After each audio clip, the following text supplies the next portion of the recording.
Olá, bom dia. Bom dia. Bom dia, você está assistindo ao Visual, um programa feito em Libras. Participe, comenta lá no nosso Facebook. O nosso endereço é facebook.com/visual TV Brasil. Direto do Rio de Janeiro, o Visual começa agora.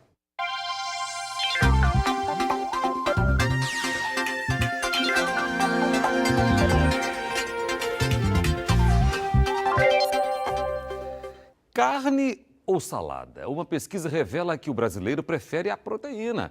Outro dado que chama a atenção é a queda no consumo de verduras e legumes, o que demonstra que muita gente está deixando de lado os benefícios da salada. Coxinha, pastel, pão de queijo, quibe. Quem consegue resistir a essas tentações? Ainda mais quando a fome bate e não temos tempo para o almoço. É assim a rotina de milhares de pessoas. Nessa lanchonete, cerca de 800 salgados são vendidos por dia, sem contar o número de sucos e refrigerantes. Hoje em dia todo mundo tem uma correria hoje de serviço, né? Então hoje o pessoal está procurando lanches mais rápidos hoje, como salgado, tortas, coisas, para estar alimentando hoje, porque a vida hoje está muito corrida hoje, né? Andréia é promotora de vendas e quando não dá tempo para ir para casa, é o salgado a principal refeição do dia. Normalmente eu faço esse lanche porque eu já pego minha rotina e já adianto meu serviço para estar chegando em casa no horário certo. Uma pesquisa realizada pelo Ministério da Saúde apontou que o brasileiro, além do consumo exagerado dos fast food, tem deixado de lado a salada e ingerido muito mais carne. Nessa churrascaria, por exemplo, são assados diariamente de 100 a 125 quilos de carne por dia. Aqui, além das carnes, eles procuram deixar bastante salada à disposição do cliente. Caiu bastante, de um mês para cá mais ou menos. O Márcio não consegue ficar sem carne e, segundo ele, no prato a salada também tem destaque. Mas a carne não falta também. Não, a carne não. A carne tem que ter. No prato do brasileiro, dá para ver que a quantidade de salada é pequena se comparada com a quantidade de carne que devemos comer por dia. Segundo este professor do Departamento de Nutrição, a quantidade ideal de carne ingerida é equivalente à palma de nossa mão. O prato do brasileiro é muito interessante em termos de proteína porque ele interage o arroz com feijão, que ali dá uma proteína de bom valor biológico. Isso também ajuda a justificar a redução do consumo da carne, que tem realmente a proteína de alto valor biológico. Entretanto, a maioria da população acaba consumindo uma quantidade bem superior do que ela precisa. Mas não é só isso que a pesquisa revelou. Os brasileiros têm comido carne com excesso de gordura. Em 2009, era um hábito de quase 33% da população. Em 2014, esse número caiu para 29%. Mas, mesmo assim, ainda é preocupante. De acordo com a pesquisa, apenas um quarto da população brasileira consome a quantidade de hortaliças e frutas recomendadas pela Organização Mundial da Saúde. Então, se você quer manter uma alimentação saudável, equilibrada e que garanta satisfação e bem-estar, que tal mesclar o seu prato? Comece a colocar mais salada. Elas dão colorido e trazem mais alegria ao ambiente. Estamos falando das flores que movimentam um mercado que se expande cada vez mais no Brasil e gera cerca de 18 mil empregos só no Rio de Janeiro. Amarelo, laranja, diversos tons de rosa. Variedade de cores e de espécies que atraem e encantam o olhar.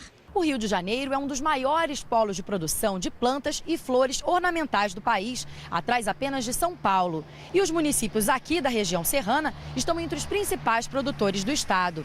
Em 2014, o setor movimentou mais de 600 milhões de reais na economia fluminense, um valor 10% maior do que o verificado um ano antes. E, segundo o governo do estado, ainda há espaço para crescer. O estado conta com quase 1.100 produtores no setor, metade deles concentrados na Serra.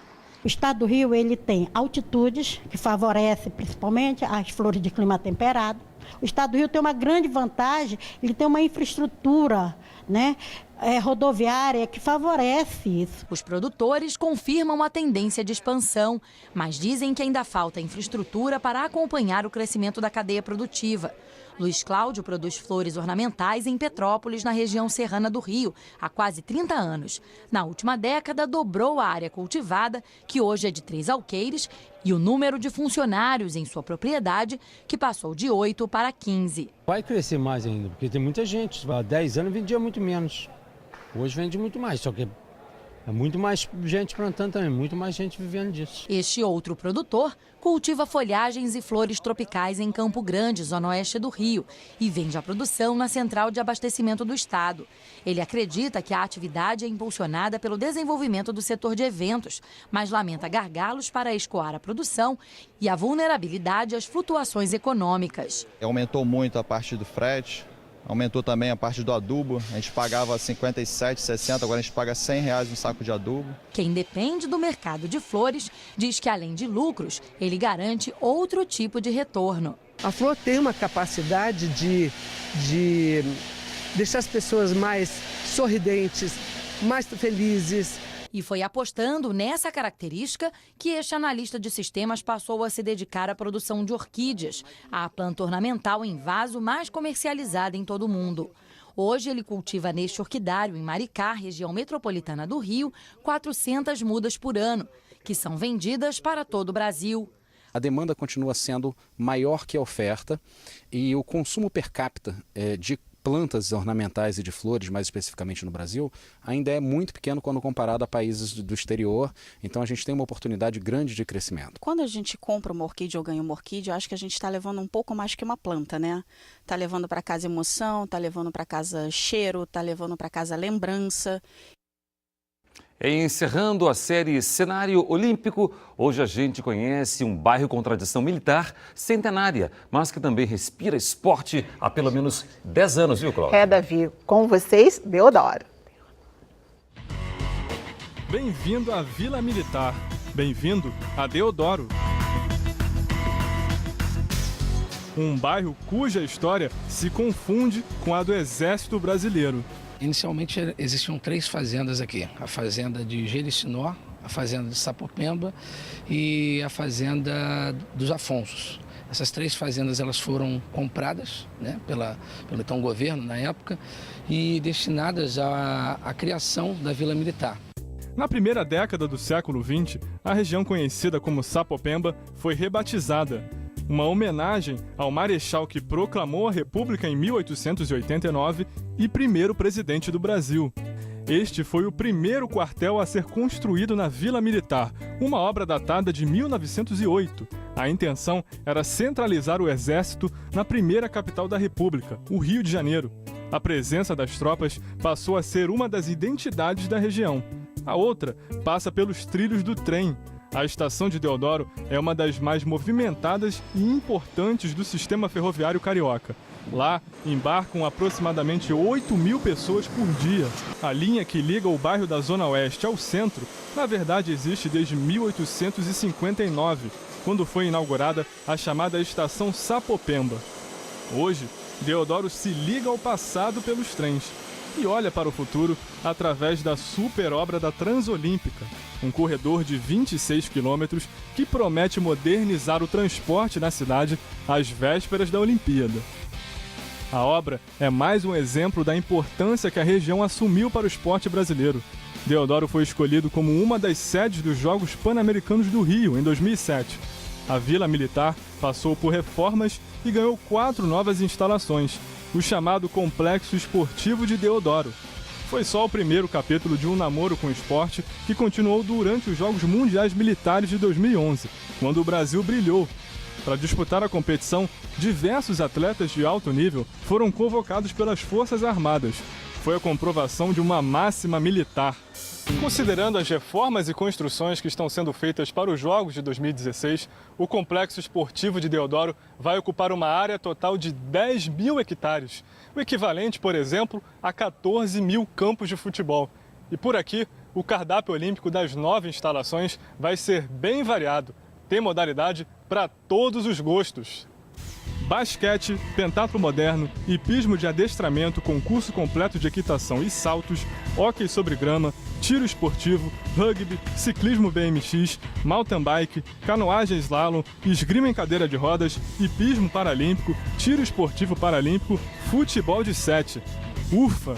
No total, 11 modalidades olímpicas e 4 paralímpicas.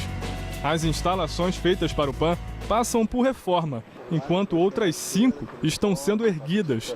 São elas o Centro Olímpico de BMX, a pista de mountain bike, o estádio de canoagem slalom, o estádio de Deodoro e a Arena da Juventude. As obras começaram em cima da hora só em julho do ano passado e os desafios são muitos. Você faz rapidamente, é só uma modelagem de terreno. Claro que essa aqui, a canoagem slalom, para a gente é um grande desafio. Nunca foi feita uma pista de canoagem slalom no Brasil. O que também é inédito é o Brasil ter uma equipe disputando o hóquei sobre grama em uma Olimpíada.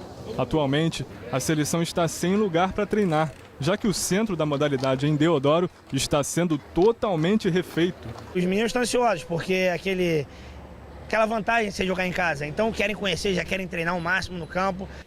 Um desses meninos é Bruno, capitão da equipe.